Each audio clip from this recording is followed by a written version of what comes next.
Praise the lord. ఈరోజు దేవుని వాగ్దానము, నీతిమంతులు సంతోషించుదురుగాక, వారు దేవుని సన్నిధిని ఉల్లసించుదురుగాక, వారు మహదానందము పొందుదురుగాక. కీర్తనల గ్రంథము 68వ అధ్యాయము 3వ వచనము. సహోదరి సహోదరులారా, ఈ వాక్యం దేవుని నీతిమంతులకు మరియు దేవునికి దూరంగా ఉండే భక్తిహీనులకు మధ్య ఉన్న తేడాను చూపిస్తుంది. దీనికి ముందు వచనాల్లో దేవుని సన్నిధిలో భక్తిహీనులు మైనంలా కరిగిపోతారని ఉంటుంది. కానీ ఈ 3వ వచనములో నీతిమంతులు అదే దేవుని సన్నిధిలో భయం లేకుండా ఆనందంతో ఉంటారని దావీదు వివరిస్తున్నాడు. ప్రియులారా, ఈ కీర్తన రాసిన దావీదు జీవితంలోనే దీనికి గొప్ప ఉదాహరణ ఉంది. దేవుని మందసాన్ని యెరూషలేముకు తీసుకువస్తున్నప్పుడు దావీదు రాజు దేవుని సన్నిధిలో ఎంతగానో సంతోషించాడు. దేవుని మందసం అంటే సాక్షాత్తు దేవుని సన్నిధి. అది వస్తున్నప్పుడు దావీదు తన రాజరికాన్ని, హోదాను పక్కన పెట్టి చిన్న పిల్లాడిలా దేవుని సన్నిధిలో గంతులు వేస్తూ నాట్యం చేశాడు. దావీదుకు దేవుడు తన పక్షాన ఉన్నాడనే ధైర్యం, ఆనందం ఆయన్ను ఉల్లసించేలా చేశాయి. అలాగే అపోస్తలుల కార్యముల గ్రంథము 16వ అధ్యాయంలో పౌలు మరియు సీలను అన్యాయంగా కొట్టి జైలులో వేశారు. వారి కాళ్లకు సంకెళ్ళు ఉన్నాయి, ఒంటి నిండా గాయాలు ఉన్నాయి. అర్ధరాత్రి వేళ వారు దేవుణ్ణి ప్రార్థిస్తూ కీర్తనలు పాడారు. బయట పరిస్థితులు బాగలేకపోయినా వారి హృదయంలో దేవుని సన్నిధి ఉంది కాబట్టి వారు బాధలో కూడా సంతోషించగలిగారు. ఇదే నీతిమంతులు పొందే మహదానందం. ప్రియులారా, దేవుడు మనకు ఇచ్చేది తాత్కాలిక వినోదం కాదు, అది శాశ్వతమైన ఆనందం. లోకంలో సంతోషం రావాలంటే ఏదో ఒక శుభవార్త వినాలి. కానీ దేవుని సన్నిధిలో ఏమీ లేకపోయినా కేవలం ఆయన ఉన్నాడు అనే ధైర్యంతోనే మనం మహదానందం పొందగలము. దేవుడు తన శత్రువులకు అగ్ని లాంటివాడు, కానీ తన బిడ్డలకు వెచ్చని వెలుగు లాంటివాడు.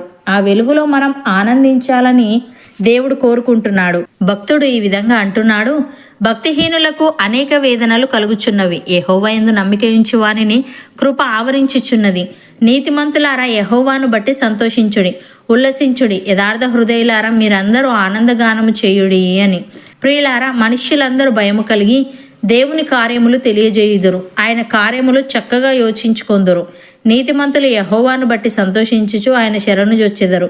యథార్థ హృదయులందరూ అతిశయిల్లుదురు. కీర్తనకారుడు ఈ విధంగా అంటున్నాడు: నీతిమంతుల కొరకు వెలుగును, యథార్థ హృదయుల కొరకు ఆనందమును విత్తబడి ఉన్నవి. నీతిమంతులారా, యెహోవా యందు సంతోషించుడి, ఆయన పరిశుద్ధ నామమును బట్టి ఆయనకు కృతజ్ఞతాస్తుతులు చెల్లించుడి అని. ప్రియులారా, రండి యెహోవాను గూర్చి ఉత్సాహధ్వని చేయుదము, మన రక్షణ దుర్గమును బట్టి సంతోషగానము చేయుదము. కృతజ్ఞతాస్తుతులతో ఆయన సన్నిధికి వచ్చేదము, కీర్తనలు పాడుచు ఆయన పేరట సంతోషగానము చేయుదము. అపోస్తలుడైన పౌలు తెస్సలోనికైలకు వ్రాస్తూ ఈ విధంగా అంటున్నాడు: ఎల్లప్పుడూ సంతోషముగా ఉండుడి, ఎడతెగక ప్రార్థన చేయుడి, ప్రతి విషయమునందును కృతజ్ఞతాస్తుతులు చెల్లించుడి. ఇలాగు చేయుట యేసుక్రీస్తునందు మీ విషయంలో దేవుని చిత్తము అని.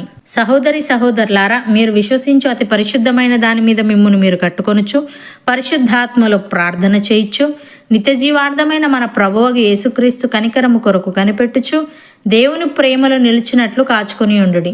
సందేహపడు వారి మీద కనికరము చూపుడి, అగ్నిలో నుండి లాగినట్టు కొందరిని రక్షించుడి.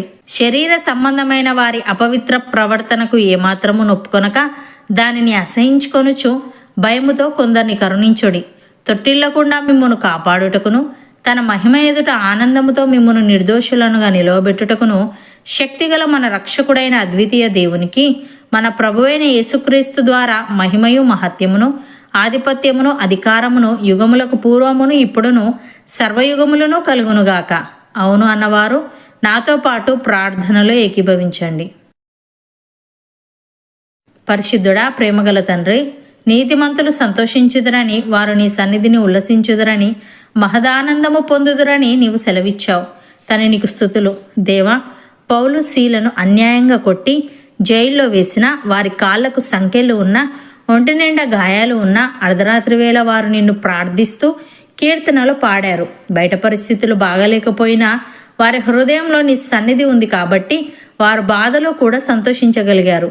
తండ్రి, బయట పరిస్థితులు ఎలా ఉన్నా మేము నీ సన్నిధి కలిగి జీవించే వారంగా ఉండుటకు సహాయము దయచేయమని, ఎల్లప్పుడూ సంతోషముగా ఉండడం, ఎడతెగక ప్రార్థన చేయడం, ప్రతి విషయమునందును కృతజ్ఞతాస్తుతులు చెల్లించడం యేసుక్రీస్తునందు మా విషయంలో నీ చిత్తము గనుక మేము అలాగుండుటకు కృపచూపమని తొట్టిల్లకుండా మమ్మను కాపాడి నీ మహిమ ఎదుట ఆనందముతో మమ్ములను నిర్దోషులనుగా నీవే నిలవబెట్టమని యేసుక్రీస్తు నామమున ప్రార్థిస్తున్నాము తండ్రి. ఆమెన్.